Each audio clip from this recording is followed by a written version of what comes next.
Olá, meus irmãos, juntos novamente para estudarmos mais uma lição da nossa revista da Escola Bíblica Dominical, que tem como título Terceira Idade e Missões, Envelhecimento Ativo e Maduro. Esta lição foi escrita pelo irmão Nélio Lazarotto.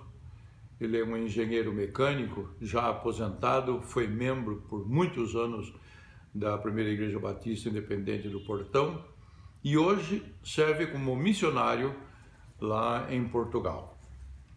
Ele está, nesta lição, também dando experiência própria a respeito do tema. Os textos bíblicos que ele embasou estão lá em Lucas capítulo 2, versículos 25 e 26. Eu vou ler. Havia em Jerusalém um homem chamado Simeão, que era justo e piedoso e que esperava a consolação de Israel. E o Espírito Santo estava sobre ele. Fora-lhe revelado pelo Espírito Santo que ele não morreria antes de ver o Cristo do Senhor. Em Lucas capítulo 2, versículos 34 e 38, nós temos a continuação, que diz o seguinte: E Simeão os abençoou e disse a Maria, mãe de Jesus: Este menino está destinado a causar a queda e o soerguimento de muitos em Israel, e a ser um sinal de contradição. Versículo 35. De modo que o pensamento de muitos corações será revelado. Quanto a você, uma espada atravessará a sua alma. Aí ele se dirigiu a Maria, mãe de Jesus, para dar-lhe esta palavra profética. Estava ali a profetisa Ana, filha de Fanuel, da tribo de Aser. Era muito idosa, havia vivido com seu marido 7 anos depois de se casar. E então permanecera viúva até a idade de 84 anos. Nunca deixava o templo. Adorava a Deus jejuando e orando dia e noite. Observem este destaque. Uma senhora viúva de 84 anos no templo, sendo útil. Mas continuemos. Versículo 38. Tendo chegado ali naquele exato momento, deu graças a Deus e falava a respeito do menino a todos os que esperavam. Esperavam a redenção de Jerusalém. E vamos agora para Salmos capítulo 37, versículo 25. O salmista diz assim: Já fui jovem e agora sou velho, mas nunca vi o justo desamparado, nem seus filhos mendigando o pão. Como introdução desta lição muito atual, diga-se de passagem, a gente observa que as estatísticas demonstram que a população mundial vem envelhecendo. Por exemplo, em 2018, 25% da população europeia tinha idade acima de 60 anos. No Brasil, o envelhecimento foi de apenas 13%. O crescimento mundial está na faixa de 3%. Isso tem que ser calculado sobre aproximadamente 8 bilhões de habitantes no planeta. Este fenômeno se deve às condições de melhorias da vida, na saúde, no acesso à cultura, nas melhorias e das condições de trabalho. São homens e mulheres, portanto, que se aposentam cedo, cujas pessoas ainda são produtivas. Um destaque neste primeiro item. A nova terceira idade, esta expressão foi criada na França na década de 1960, classificando os que se aposentavam na faixa de 60 anos nos países em desenvolvimento e 65 anos nos países desenvolvidos. Esta nova realidade da terceira idade também é um fato dentro das nossas igrejas. Já imaginaram o potencial de obreiros que temos quantitativamente dentro das nossas igrejas? Não precisa pensar nas igrejas do vizinho, vamos pensar na nossa igreja. E eu não me refiro apenas aos que têm 50 ou 60 anos. Também temos os de septuaginta septuagenários e octogenários, em plena atividade intelectual. E já estão aposentados, mas estão na ativa. Isto não é um fato da atualidade. Nos tempos bíblicos também, do Velho Testamento, nós temos os seguintes exemplos. Abrão morreu com 175 anos em boa velhice, Gênesis 25, 7 e 8. Caleb se achava em boas condições de lutar pelo seu sonho. Quantos anos? 85 anos. Está lá em Josué, capítulo 14, versículos 10 e 11. Moisés, até aos 120 anos, foi ativo. Deuteronômio 34, 7. Josué, aos 110 anos, também era produtivo. Josué, capítulo 24, versículo 29. Vindo aqui para o Novo Testamento, o apóstolo João viveu até os 90 anos em atividade. Item número 2 da nossa lição. Uma igreja para a missão. Não importa a faixa etária. O Senhor Jesus desempenhou sua missão durante 3 anos. Ele iniciou aos 30 anos e ele próprio constituiu a grande comissão para a divulgação do Evangelho. Deixou discípulos treinados para a continuação da obra evangelizadora, cuja composição era mesclada de jovens, adultos e anciãos. A evidência está quando do envio do Espírito Santo para formar e capacitar a igreja como continuadores da missão. Atos capítulo 1, versículos 2, isto é, capítulos 1 e 2. Quando se fala em chamado missionário, qual é a imagem que vem à sua cabeça? A imagem é que temos de um rapaz, uma moça, se dispondo a ir ao trabalho missionário em outras terras. Entretanto, esquecemos-nos dos adultos que podem dar uma excelente contribuição. Por exemplo, desempenhar o trabalho missionário como tradutores da Bíblia para as línguas locais. Exercer trabalhos na área da saúde, trabalhos na área da educação. Isso que eu estou falando já é baseado em fatos reais. Nós temos muitos missionários que estão ocupados nessas duas áreas que eu mencionei. Outro, trabalho de cooperação em igrejas já estabelecidas, fortalecendo-as. Estou me referindo não apenas aos jovens, estou me referindo também agora aos da terceira idade que podem fazer este trabalho missionário. Importante destacar que quando estes da terceira idade não têm o sustento suficiente, fazem tendas, a exemplo do apóstolo Paulo. Existe na nossa revistinha, onde está a lição de hoje, propostas para o trabalho missionário voluntário em igrejas.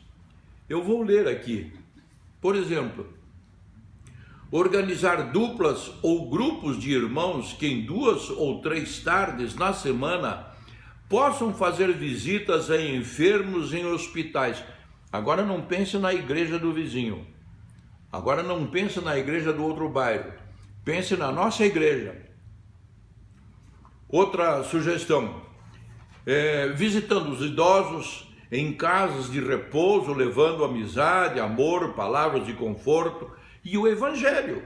Ou visitando membros da igreja com limitações para ir aos cultos por causa da idade avançada ou doença.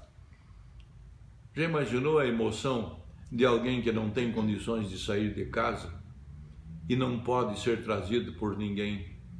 E aí você vai lá e diz: olha, meu irmão ou minha irmã, domingo nós tivemos este culto, e dá um relatório do que foi o culto, dá um relatório do que foi a mensagem, ora com ele, se for o caso até canta com ele.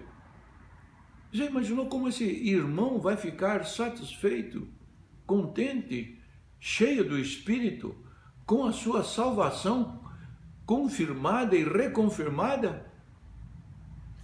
Segundo, dirigir reuniões de oração ou grupos de estudo bíblicos. Ah, mas eu não tenho conhecimento suficiente da Bíblia. Não gostaria de ouvir isso de vocês, porque nós temos muitos materiais e o nosso pastor e a nossa pastora têm insistido em suas mensagens em ensinamentos bíblicos. Terceira sugestão: formar um grupo regular para orar pela igreja, pelo pastor e sua família. Aliás, esse é um ponto de destaque no ministério do pastor Pedroso. Ele convida os crentes para orar. Saem de casa, vão lá no templo e oram pela nossa igreja. Você não acha que se não fossem essas orações, nós estaríamos com este vigor e com essa vontade de crescer ainda muito mais? O segredo é a oração. Quarta sugestão: colaborar com o obreiro de uma igreja irmã que está nascendo, está começando a surgir, ainda está dando os primeiros passos. Vai lá ajudar com a sua experiência. Outra sugestão: organizar trabalhos de ação social para atendimento a carentes no entorno da igreja. E por último, colocar seus conhecimentos profissionais a serviço da igreja. Eu acho que vale a pena a gente parar e fazer uma reflexão das oportunidades e dos talentos que nós temos. O item número 3 da nossa revista diz: em qualquer idade, planejamento é importante. Isto é, quando se tem um propósito de realizar um trabalho missionário, aqui ou além. Lucas 14, versículos 26 e 30, conta a história do homem que pretendia construir uma torre, mas não calculou previamente o material que ia usar, a posição, a profundidade do alicerce. Foi um fracasso. O que resultou? O povo ao seu redor da cidade onde ele morava zombou desse empreendimento e do cidadão. Assim é também importante para o trabalho missionário, que tem de haver um preparo anterior. Por exemplo, conhecer o país onde vai trabalhar, a sua língua, seus costumes, sua ideologia, sua economia, preparar a terra. Isto significa saber se já existe algum trabalho da sua denominação, se há templo ou o trabalho é realizado em lares. Conhecer o valor do dinheiro em relação ao câmbio com o real. Conhecer o sistema bancário para a transferência de valores no caso de você ser aposentado. Exigências legais do país para a sua permanência. Tem país que deixa você ficar lá 60 dias ou 6 meses. Mas não vamos por um trabalho assim rápido. Vamos para um tempo um pouco maior. E como vamos fazer e pegar o nosso visto sem saber se queremos e podemos ficar 2 ou 4 anos ou mais? Deve-se informar também sobre assistência à saúde, como é praticado no país. Outro fato importante: se o candidato tem alguma profissão, se ele pode exercer essa profissão naquele país, construindo tendas, ajudando no seu salário. Qual a necessidade prioritária na área social do país onde ele vai servir? E o principal: prepare-se para romper com o passado. Aqueles amigos, aquelas amigas, aquelas famílias, aqueles encontros gostosos, jantares, cafés, você não vai ter lá. Então tem que ter um preparo psicológico. Enfim, tudo deve ser feito com o objetivo de glorificar o Senhor Deus, que providenciou para nós a salvação na pessoa do Senhor Jesus Cristo. Esta pesquisa pode ser feita através da Secretaria de Missões da CIB. A conclusão, eu gostaria de ler aqui para ser fiel ao texto do nosso autor. Preste atenção.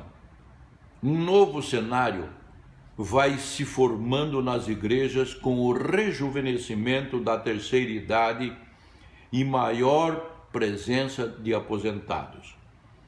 Muitos anos a caminhar fielmente na igreja, ausência de compromissos profissionais e disponibilidade de recursos formam um conjunto importante, facilitador para atividades missionárias. A carência de Deus é muito grande no mundo. Muitos idosos em todo o mundo estão encostados em casas de repouso ou mesmo em suas próprias casas. Há milhões de carentes espalhados pelo mundo, pessoas amadas por Deus que precisam de salvação, de uma palavra de esperança e uma mão estendida. O Senhor chama, capacita e prepara para o caminho. A igreja cabe andar. Medite, ore, pense, releia esta lição na revistinha e faça um compromisso com Deus. E diga para a nossa igreja qual é o compromisso que você assumiu com Deus. É bom saber o que você sente no seu coração em relação ao reino do Senhor, que nós, como batistas, a Igreja Batista Filadélfia, empreendemos. Até um próximo encontro.